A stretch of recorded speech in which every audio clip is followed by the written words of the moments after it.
Hi friends, ఈ వీడియోలో మాట్లాడుకోబోతున్న movie వచ్చేసి కర. ఇందులో ధనుష్ గారు, మమతా బైజు, కెఎస్ రవికుమార్ గారు, అలాగే సూరజ్ గారు మెయిన్ లీడ్స్ లో యాక్ట్ చేశారు. ఈ మూవీని 90s లో జరిగే దొంగ కథగా తీసుకుని వచ్చారు. స్టోరీ వచ్చేసి ఆ కాలంలో ఉండే బ్యాంకింగ్ సిస్టమ్, చదువురాని రైతుల పరిస్థితి క్లియర్ గా చూపించారు. ఈ మూవీలో మన హీరో దొంగ ఒక రోజు దొంగతనానికి వెళ్లి పోలీసులకు దొరికిపోతాడు.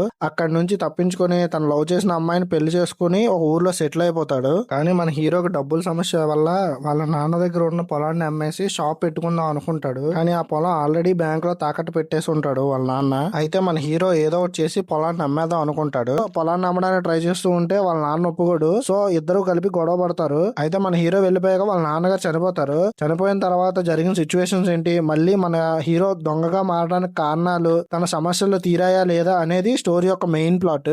ఈ మూవీలో కెఎస్ రవికుమార్ గారి యాక్టింగ్ సూపర్ గా ఉంటుంది. ధనుష్ గారిది అయితే ప్రీవియస్ మూవీస్ తో పోలిస్తే యాక్టింగ్ బాగుంది, కానీ తన పొటెన్షియల్ తగ్గట్టుగా అయితే క్యారెక్టర్ లేదు. బట్ క్యారెక్టర్ కి తగినంత కన్నా ఎక్కువగానే ధనుష్ గారి పర్ఫార్మెన్స్ ఉంటుంది. సూరజ్ గారు పోలీస్ ఆఫీసర్ గా, మమతా బైజు ఏమో ధనుష్ గారి వైఫ్ గా యాక్ట్ చేశారు.